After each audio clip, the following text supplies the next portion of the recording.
my gosh, I thought you were mean before I met you. Oh my gosh, I thought you were scary, aggressive, all the things. I have heard it all. Even people who have never met me in their life, I heard through the grapevine that they thought I was scary or every single thing, or even to my face. And that used to bother me so much. It still bothers me, if I'm being honest. But me now, I've been working towards kind of embracing it in a way. Because I guess I view it in a way it's less about me and more about them and how they view the world. And that's out of my control. It really used to confuse me too, especially when I was younger, because I understand more so now because I'm more assured of myself, and I feel like I present that way too. But me, when I was younger, I wasn't in a space that even uplifted me. I was the only black girl in predominantly white spaces. Like, nobody was checking for me. Like, I was not popular, and I was like, why? I'm pretty quiet. Even me now, I'm a pretty quiet person. And I know that's crazy because on my podcast, I be so convicted. I am so convicted about all the things. Although, you know, my podcast is my space to say that. So it's like, I feel like my podcast is conducive to that. But if I'm in a room full of people, I'm not going to be the loudest one. And I've never been the loudest one. I like to listen and I like to have thoughtful conversations. So that was always something that bothered me. And whenever anybody would be like, I was afraid of you before I met you, or I thought you were mean, it always confused me because I was like, I am from the suburbs. I can't fight. And when I say that to people, they laugh, but it's true. Like, there's nothing about me that presents like he can fight. Like, I can't. So I'm like, where are you getting this from? I've never been in a physical altercation. So it's like, if there's any smoke, I'm not throwing no hands. I don't got nothing for you, okay? Any issues, I don't got nothing for you, okay?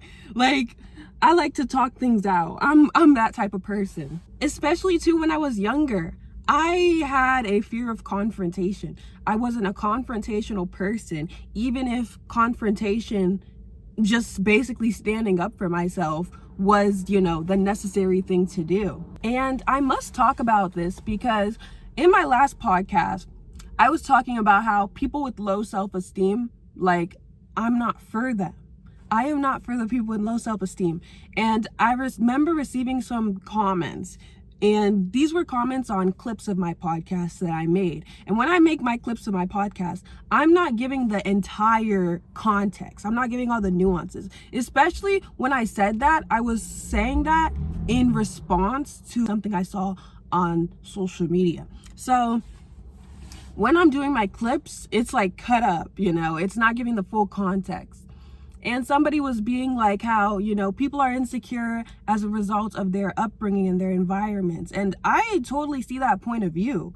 But my podcast was about when you're destined for more. It wasn't necessarily talking about insecurities and stuff. So in the podcast, that's not about that. I'm not going to bring up all the nuances and stuff. I'm going to stay on topic. I'm just a very like jumpy and tangenty person. So tangenty is not a word, but I go on tangents, which causes me to, you know, switch from topic to topic. And I maybe not like mention like, oh, I'm talking about something else now. I'm not talking about insecurities and stuff like that. But anyway, somebody was like being self-deprecating and showing humility shows that somebody's like personable and like blah, blah, blah, that they have personality. And I think you can show you have personality in other ways. I'm not gonna lie. Because I think the whole humility thing and, you know, being self-deprecating, that propaganda, I don't fall for that. I feel like that's to keep you from fully being confident in your abilities, fully being able to know who you are and be accepting of who you are. I don't fall for that propaganda.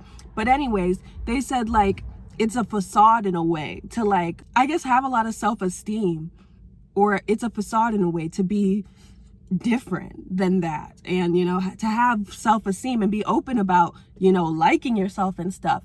And I'm not gonna lie, even calling that a facade is kind of crazy to me. But from my podcast alone, I'm not able to give all the nuances of my life and what even made me have all these mentalities. I can only slowly start to say them. Although when I was younger, I wasn't in an environment that necessarily uplifted me. My self-belief probably came from family, my direct family, and me, myself, and I. So when I say all those things about low self-esteem and how I don't fall for that propaganda, yes, it's caused by your environment, but I'm also a big proponent of not being a victim to your circumstances. And when I say that, I'm not talking about really awful things. I know some people go through crazy things or have crazy circumstances, which, makes it a little difficult. I think it's perfectly fine to feel your emotions. It's perfectly fine to feel how you feel. But when you make it your entire personality, I feel like you're choosing to be complacent. And I think it's nuanced, but that's not what I'm talking about today. Growing up, being called aggressive, hearing that people were scared of me, and it wasn't like a common thing, but it happened enough to I'm talking about it now. That used to really, I'm flipping up my hat. That's how I'm really get into it. But that used to really bother me. And I'm not gonna lie, I'm the type of person who I like to be in my feminine energy, I like peaceful things, I like calm things, and I say that a lot. I'm a very prioritize my peace type of person. So it's not even I want to put out an energy that's in that light, I'm very about, being in my feminine energy, being calm, all the things. So when I talk about this, to me, it's kind of difficult because I'm those things put me in a light that didn't exude what I'd want to be seen as, Although, as I said, I'm working on it. It's less about me and more about them. And no matter how hard you try, you can't change people's perception of you. They're going to think what they want to think. Even if you fall into whatever role they want you to fall into, even if you have the mentalities that they want you to have, they're going to think what they want to think about you. And you just have to be okay with that because that's the world we live in, I guess. But what I'm about to say is kind of like a juxtaposition to how I was saying that I want to be in my feminine energy, I like calm and peaceful things. But something that I also really value, and it's kind of me, I guess, playing into this role or how people already perceive me. If they're gonna already perceive me as something that I don't feel is true to me, I might as well just be who I am. Something that I love is whenever I see a person who I'm oh my gosh, you're giving alpha, you have alpha energy. And even me saying that, it kind of feels so tacky and corny because I think of the current day connotation of it, and I'm just ew. I don't feel like you act like you're alpha. If you have a dominant energy about you, it just is that, But how to be an alpha? I hate saying that, but the concept of it, I love. The concept of being alpha, I love. I wish I could have an alternative word. Maybe let me search online an alternative word. But okay, these are things that I see in people, see in other girlies, and I'm I want to be friends with you, or you give alpha energy. We just seem like we're on the same wavelength. You're asserting your dominance right now, okay? And I'm a big proponent for it. I'm actually for, being in your feminine energy, being peace and love, kumbaya, all the things, and also, asserting your dominance and being alpha, And I hate saying that. I strongly dislike saying that. It sounds so cringy. Top 10 things. Number 1. Something that I really try to do is whenever I'm walking by somebody else and I'm contemplating, do I say hi? Do I not say hi? If I know them or if I've spoken to them before. Or even if I'm walking by a complete stranger, because like sometimes I'll go on neighborhood walk, especially during the summer. When I was out of school, I would go on morning walks and runs, and I'd be like, do I say hi? Do I not say hi? Because it's like the neighborly thing. Although I don't know if other people think about this hard, but if you are the type of person who thinks about this, then this is for you. You need to make a decision. I am not a proponent for the short attention span epidemic. I am not a fan of looking on your phone when you're passing by somebody. No. I don't like walking and not looking up. And it's not that I don't look at my phone sometimes, because if something's going on my phone, if I'm in the middle of something, I'll be on my phone. But to me, it's like, do I want to trip and fall because my phone was so important, or I want to look cool and be on my phone while I'm walking and have the potential of falling? Or do I just want to enjoy the environment that I'm in right now, whatever path I'm going on, whatever location I'm walking to, and just be in that moment rather than being on my phone? I'd rather be in the moment rather than being on my phone. So something that I'm like, okay, when I see other people doing this, I'm like, you are asserting your dominance right now, like alpha energy, okay? Is when you walk by somebody, and you're contemplating, should I say hi or should I not? Pick one.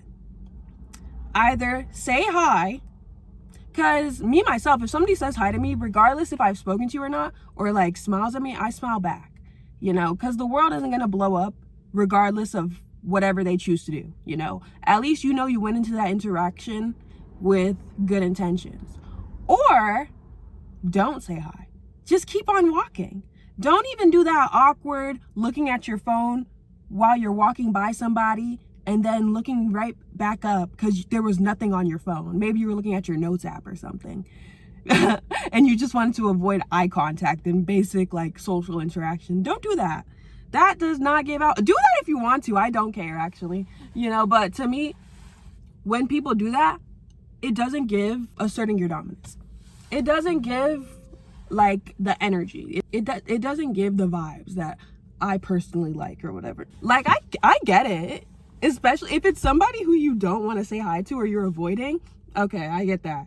But if it's literally somebody who it's like, oh, like we spoke maybe like a month ago, should I say hi or should I not say hi? Pick.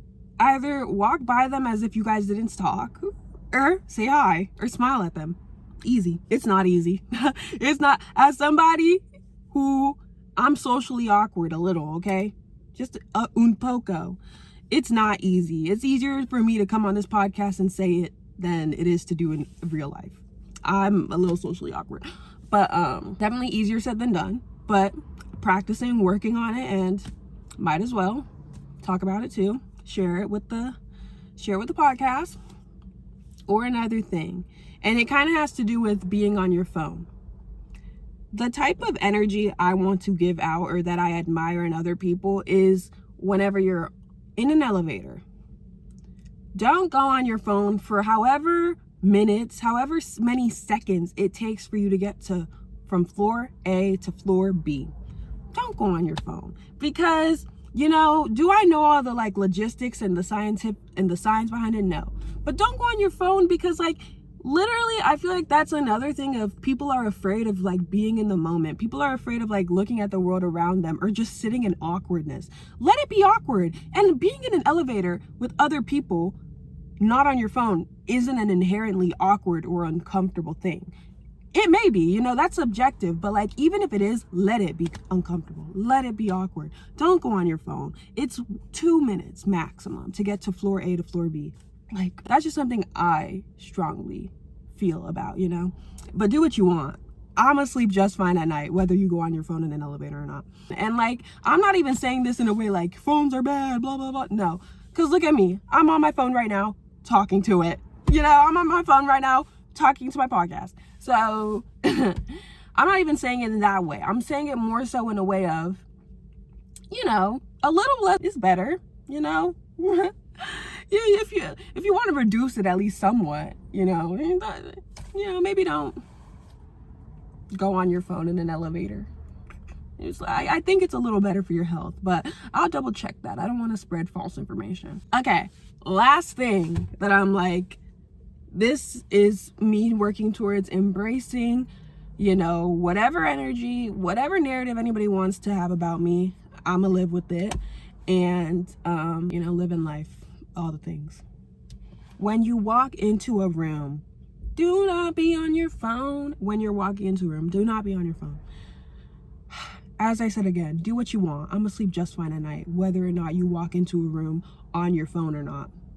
I'm saying that though, because, but like being on your phone when you're walking into a room, I'm like, what's the point of that though? Because you need to know, you need to be looking where you're going, you need to be knowing where you sit. Also, like, just look around and enjoy the world around you and blah, blah, blah. And like, that is so tacky or cliche, but it's true. Also, I feel like being on your phone increases the risk of like, you know, missing a step or tripping and falling. And you know, what's more embarrassing?